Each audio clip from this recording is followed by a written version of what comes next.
Oke, Assalamualaikum warahmatullahi wabarakatuh. Eh, Selamat siang. Sebelumnya perkenalkan saya Dodi Finansa Brand dengan nomor NIM 2101097. Baik, di sini saya akan menjelaskan mengenai interpretasi software menggunakan software AP.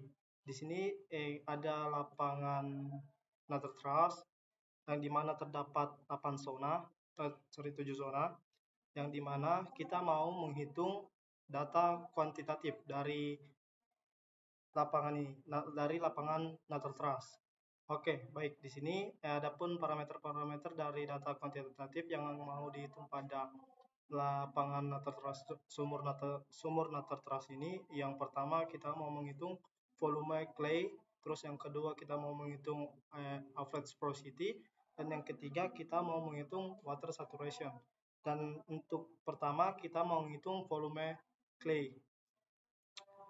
Yang kita ketahui di sini bahwa di volume clay di lapangan ini GR max-nya 150 dan untuk GR min-nya 9.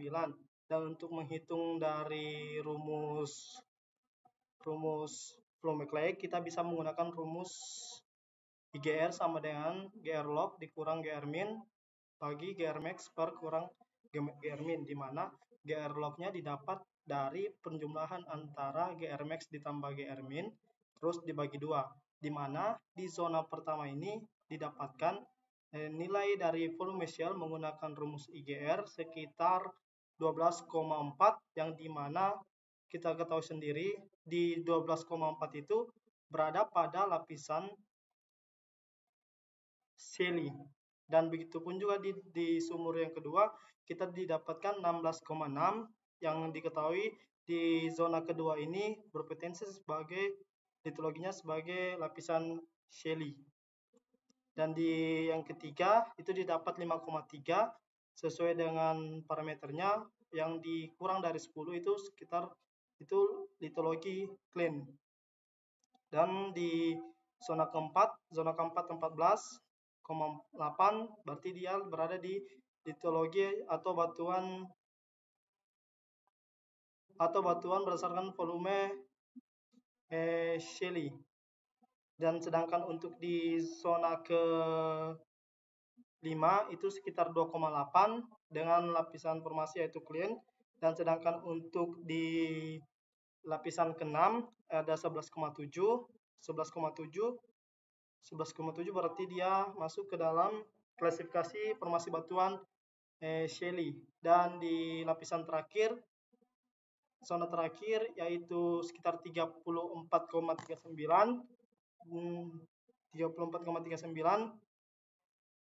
itu berada di jenis klasifikasi formasi batuan yaitu shell. Dan setelah kita mendapatkan volume clay dari setiap zona-zona, oleh karena itu kita harus menghitung data kuantitatif dari porositas. Dan di sini ada reservoir flag sama P flag, di mana pada reservoir flag itu berarti jenis hidrokarbon kita yang bisa untuk diproduksi. Sedangkan kalau untuk yang merah berarti itu jumlah ekonomis dari hidrokarbon kita. Dan untuk dari data yang saya dapatkan di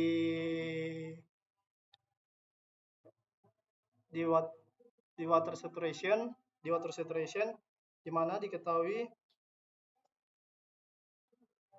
pada lapisan zona pertama ditunjukkan bahwa di zona pertama itu lapisannya clean. Oleh karena itu kita menggunakan rumus Indonesian equation. Nah, sedangkan kalau untuk lapisan shell sendiri di clean digunakan rumus simple RC equation. Dan untuk di zona pertama didapatkan untuk rumus water saturation-nya itu sekitar 0,41, di zona kedua 0,76, di mana berarti 41%, berarti kurang dari 41%, berarti di zona pertama itu berpotensi sebagian besar sebagai gas, sedangkan kalau untuk di zona kedua itu berpotensi sebagai minyak, dan zona ketiga berpotensi sebagai minyak dan gas, dan untuk di zona ke-4 dan 5 itu berpotensi sebagai minyak dan gas juga. Sedangkan kalau untuk di zona ke-6 ini berpotensi sebagai, karena didapatkan water saturation-nya sekitar 0,65 atau 65%, berarti di zona ke-6 ini water saturation-nya berarti dia ditunjukkan sebagai jenis fluida minyak, dan sedangkan untuk di lapisan terakhir itu di 0, di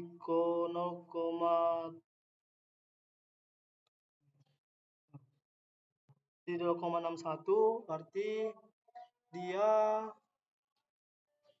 berpotensi sebagai jenis fluidanya berpotensi sebagai minyak juga. Dan setelah kita menghitung dari water saturation, kita dapat menghitung porositasnya.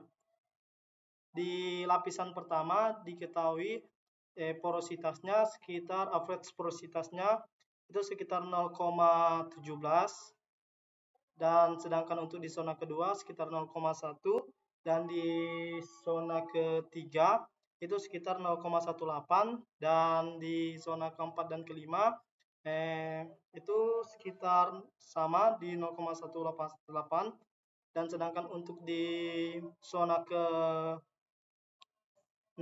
itu sekitar 0,125, sedangkan kalau untuk di zona yang ketujuh itu sekitar 0,155 didapatkan data-data porositasnya. Mungkin sekian penjelasan dari saya, kurang lebihnya mohon dimaafkan. Selamat siang.